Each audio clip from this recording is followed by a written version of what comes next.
La delusione è grande sia dal punto di vista del risultato, ma anche di quello che abbiamo visto in ambito politico. C'erano anche i cittadini del comitato di Granzi e di Camin che per 1 anno e mezzo hanno bloccato la variante necessaria alla realizzazione dell'hub logistico Ali 2 notti fa a Palazzo Moroni.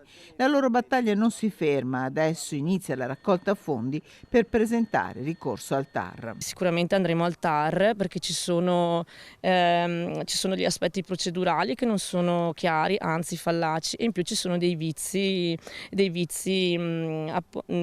sì, vizi di forma, ecco, e quindi noi andiamo avanti. La mobilitazione coinvolgerà soprattutto i giovani, spiega Elisabetta Bassan, che rifiuta per il comitato dei cittadini l'etichetta di nostalgici. È passata l'idea che noi siamo dei nostalgici, ma io di nostalgia non ne ho perché non appartengo al passato di 60 anni fa, dove sì, degli espropriati hanno subito con violenza la trasformazione, il portare via la terra agricola. Io non ho questo vissuto, però ho il vissuto di una... Io vivo l'oggi e vivo qual è l'identità della zona industriale, ed è una zona che ha bisogno di essere riqualificata, è una zona che ha bisogno di essere riprogettata, rivista. Ad uscire ammaccata dal voto sulla Baria la maggioranza, nonostante gli 8,5 milioni di euro di compensazioni ambientali, 3 dei quali andranno a Granze, mentre 5,5 milioni di euro saranno usati per la riqualificazione a parco dell'ex caserma Romagnoli a Chiesa Nuova.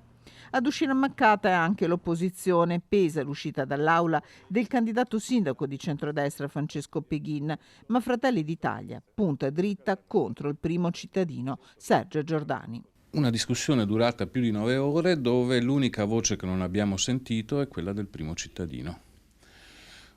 Abbiamo capito che per lui il consiglio comunale è ormai un circo, ma che lui interpreti il ruolo del mimo ci sembra francamente indegno e soprattutto una totale assenza di rispetto nei confronti dei padovani. Non una sola parola a verbale da parte del sindaco, ma pressioni incredibili e di ogni tipo in aula per far sì che la sua maggioranza non si sciogliesse come neve al sole.